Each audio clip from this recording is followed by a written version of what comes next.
De esta manera, si nosotros tuviésemos una R1, una R2 y un capacitor 1, acá tendríamos el diodo, y acá, bueno, tenemos conexión el pin 7, pin 6 y 2. En este caso, en el anterior, vamos a suponer que las resistencias son iguales, entonces al utilizar el mismo capacitor tanto para la carga y la descarga, los tiempos van a ser iguales.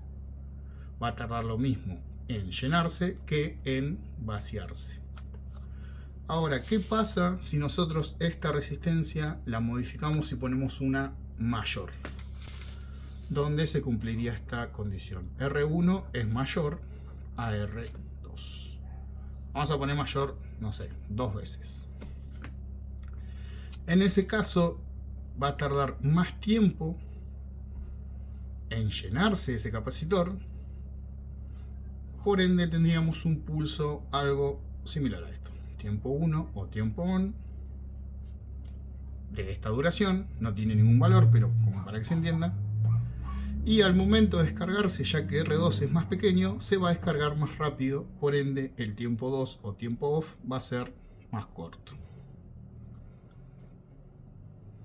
Y tendríamos algo así. Tiempo 1, tiempo 2, tiempo on, tiempo off. Se daría la misma situación o similar si ahora, en vez de tener R1 más grande que R2, tenemos al revés. R2 es más grande que R1. En ese caso, tardaría muy poco tiempo en llenarse el capacitor. Voy a aplicar acá. Tardaría muy poco tiempo en llenarse. Y como la resistencia 2 es más grande, tardaría mucho tiempo en vaciarse. Entonces tendríamos un tiempo 2 más largo, más prolongado. Después, como se vuelve a repetir el ciclo, tendríamos el mismo tiempo 1, el mismo tiempo 2, el mismo tiempo 1, el mismo tiempo 2 y así sucesivamente. Tiempo 1, tiempo 2, tiempo on, tiempo off. Eso sería con modificaciones en las resistencias. Ahora, si yo pusiese un capacitor mucho más grande, vamos a dibujarlo así, pero no tiene nada que ver, pero como para que se entienda que le ponemos uno más grande, y mantengo las dos resistencias iguales, van a aumentar ambos tiempos, tanto el tiempo 1 como el tiempo 2, proporcionalmente dependiendo del capacitor que yo le ponga. Ahora, si pongo un capacitor más pequeño, ese tiempo 1 se va a achicar y el tiempo 2 también. Cuando hablo de achicarse me refiero a lo que es el tiempo, no en la amplitud. Eso es otra cosa. Bien, entonces supongamos que nuestro circuito va a estar determinado tiempo prendido y determinado tiempo apagado. Ahora, estos tiempos son fijos. Siempre va a estar prendido este tiempo y siempre va a estar apagado este tiempo. ¿Cómo podríamos hacerlo variable? Eso se podría lograr incorporando un elemento que es un potenciómetro. Bien, ¿cómo es un potenciómetro? Bueno, un potenciómetro es así.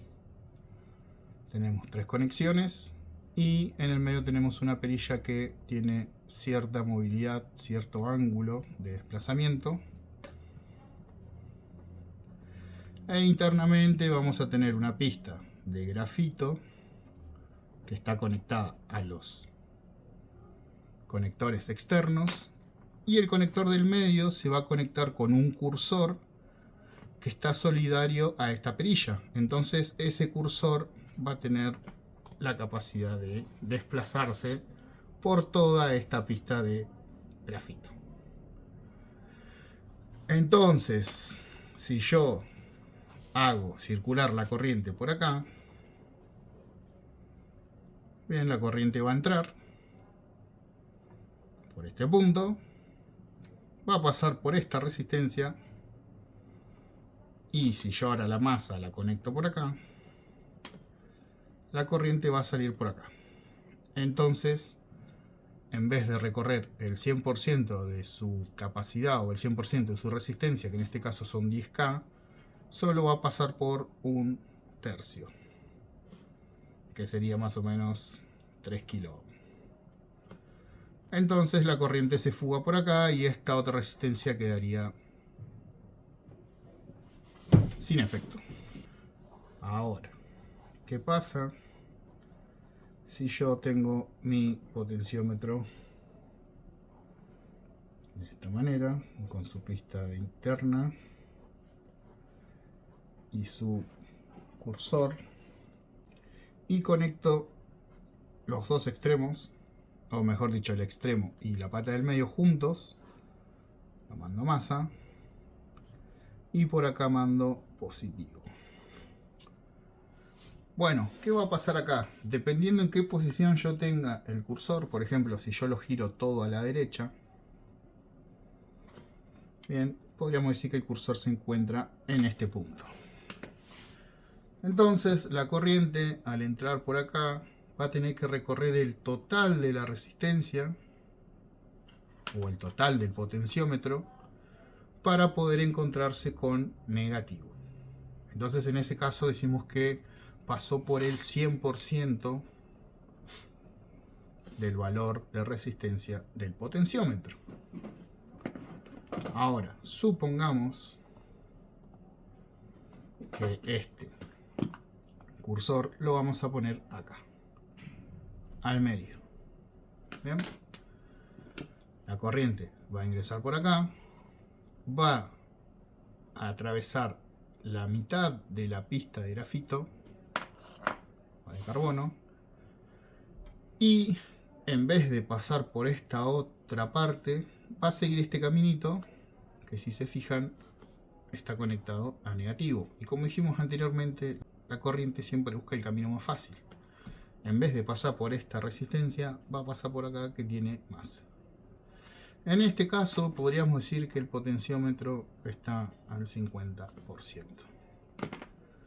Y ahora, si vuelvo a desplazar hacia la izquierda, en este caso, y conecto en esta posición el cursor, o mejor dicho, lo pongo en esa posición, porque ya está conectado, la corriente va a venir por acá, y cuando se encuentre con el cursor tiene dos opciones: o pasa por toda la resistencia del potenciómetro, o se va a masa, que va a ser la corriente, camino más fácil, y en este caso decimos que el potenciómetro está al 0%.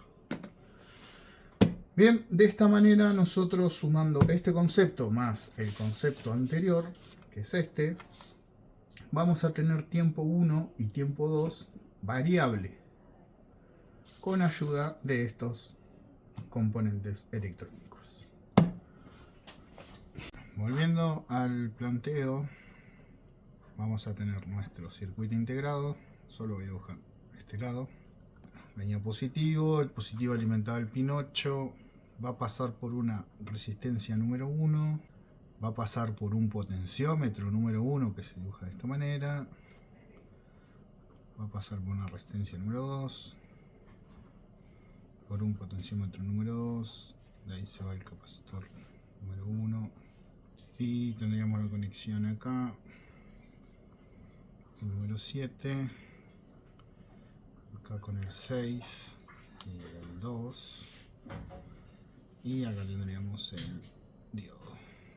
De esta manera el potenciómetro nosotros lo podríamos ir moviendo en distintas posiciones, haciendo que esta resistencia, que va a ser la del potenciómetro, varíe.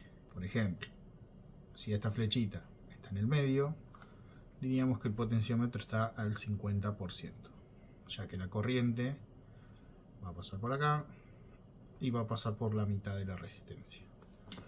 Ahora, si por ejemplo acá el potenciómetro 2, que todavía no le hice la flechita, la dibujo de este lado y la dibujo al inicio de la resistencia, bien, no se dibuja así, se dibuja así, esto es solamente para que se entienda. Cuando la corriente vaya a salir del capacitor, en vez de pasar por toda la resistencia, va a puentear de esta manera a la resistencia del potenciómetro y solo pasa por R2. Pero en caso contrario, si en vez de tenerlo todo hacia ese lado, tenemos hacia este lado. La corriente, cuando se esté descargando el capacitor, solo va a tener la opción de pasar sí o sí por toda la resistencia del potenciómetro 2 y por toda la resistencia de la resistencia número 2 para poder ir al pin número 7 y finalmente descargarse.